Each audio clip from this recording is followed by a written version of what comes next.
Section 1. The hidden story of a shiny used car. A few years ago, I visited a small used car lot on a cold Saturday. A shiny blue Honda Civic caught my eye. It looked clean, and the price seemed very reasonable. The salesman was friendly and eager to help me. He told me the car was a great deal, a one-owner vehicle with low mileage. I took the car for a short test drive around the block. Everything felt fine, and the radio worked well. It was easy to imagine myself driving it to work every day. The initial feeling was one of excitement and possibility. This could be the perfect car for me. That evening, I decided to do a little more research before making a final decision. I took the vehicle identification number, or VIN, from a picture I had taken. I entered the number into an online vehicle history report service. The report loaded after a few moments. My heart sank as I read the details on the screen. The report showed the car had been in a serious front-end collision just 2 years earlier. The damage was listed as extensive, requiring major repairs. The dealer had not mentioned this at all. I felt a wave of disappointment and a little anger. This experience is unfortunately very common for many used car buyers. This situation raises a very important question for anyone shopping for a pre-owned vehicle. Do dealers have to tell you about a car's history? The answer is not a simple yes or no. It depends on several factors, including where you live and what the dealer actually knows. The law provides some protections, but it does not always cover everything. This is why it is so critical for you, the buyer, to be informed. You need to know what to look for and what questions to ask. Your own diligence is your best defense against buying a car with a hidden, problematic past. My story with the Honda Civic had a fortunate ending because I checked the history before I bought it. I avoided a major problem. Many other buyers are not so lucky. They discover issues only after the sale is complete, when it is much more difficult to do anything about it. Learning about disclosure rules and inspection techniques can save you from significant stress and financial loss. It empowers you to make a smart purchase. This guide will walk you through the essential steps to protect yourself when you are shopping for your next used car. It will give you the tools you need to buy with confidence. Section 2. The dealer's duty understanding disclosure. So, what exactly does disclosure mean when you are buying a used car? In simple terms, disclosure is the act of the seller telling the buyer about any known problems with the vehicle. This information should be shared before you sign any paperwork or hand over any money. These problems can include issues that affect value, safety, or reliability. Common examples: history of accidents, frame damage, flood damage, salvage title, rebuilt title. Also, odometer rolled back open safety, recalls not fixed. When a licensed dealer knows about these significant issues, many laws require them to inform you. This is consumer protection. The goal is a more transparent transaction. Rules vary greatly. Dealership rules are often much stricter than private sellers.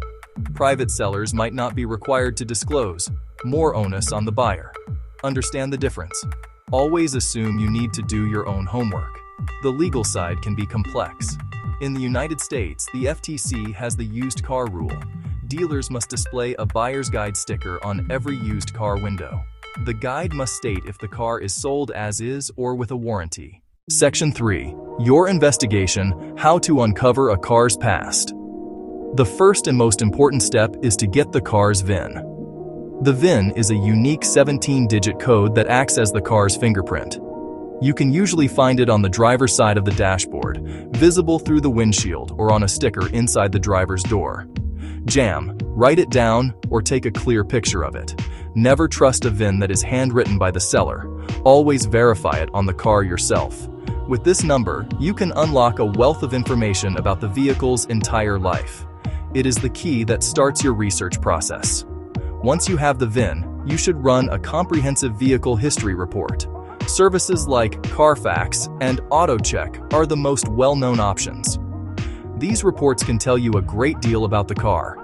They can show you if the car has been in a reported accident, if the title has negative brands like salvage, flood, and how many previous owners it has had.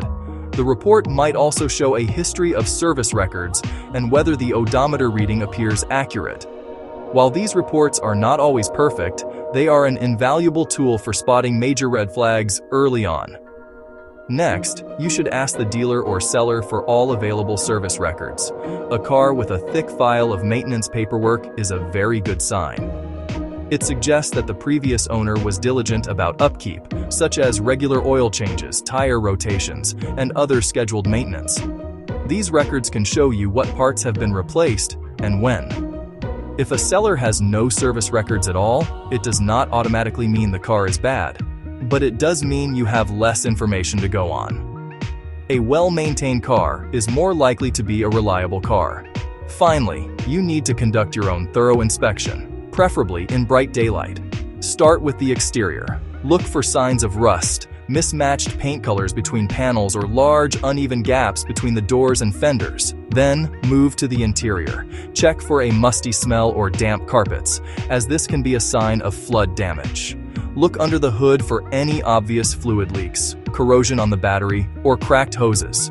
A careful, systematic visual inspection can reveal problems that might not appear on a vehicle history report. Section 4. Red flags and final steps. Protecting your purchase. During your inspection and conversation with the seller, be on the lookout for red flags. A major red flag is a dealer who is hesitant or unwilling to let you take the car to your own mechanic for an independent inspection. If they refuse, you should be very cautious and consider walking away. Another warning sign is if the paperwork, like the title registration, has a different VIN than the one on the car itself. Also, pay attention to dashboard warning lights, especially the airbag light. If it stays on, it could mean the system is faulty, which is a serious safety concern. When you are ready to visit the dealership to potentially make a purchase, it is wise to go prepared. Always bring your driver's license, as you will need it for the test drive. It is also helpful to have proof of your car insurance with you. If you plan to finance the car, getting pre-approved for a loan from your own bank credit union can give you more negotiating power. Bringing a friend, a family member. A second set of eyes might notice something you miss, and they can provide support if you feel pressured by a salesperson. If you decide to buy the car, there are a few important steps to take immediately after the purchase. The first task is to transfer the title and register the vehicle in your name at your local motor vehicle agency. Next, you must contact your insurance company to add the newly purchased car to your policy. Do this before you drive it home. Even if you had the car inspected before buying, it is a good idea to get a post-purchase inspection from your trusted mechanic within the first week. This can help you identify any smaller issues that need attention. Ultimately, the most powerful tool you have as a buyer is the ability to walk away. If the seller pressures you to make a decision quickly, if the paperwork seems suspicious, or if you simply have a bad feeling about the deal, it is perfectly acceptable to say no. There will always be other cars. The main takeaway is this. While many dealers are required to disclose a car's past problems, the laws can vary. You should always act as your own detective. Run the VIN, ask for records, inspect the car carefully, and trust your gut. A little time spent on checks now will save you from major headaches and expenses later. In the US, the FTC's used car rule requires a buyer's guide, and many states add disclosures for flood, salvage, or frame issues. In Canada, provinces like Ontario and British Columbia require full disclosure of prior use, liens, and accident history. In the UK and EU, dealers must not misrepresent condition or mileage under consumer rights laws.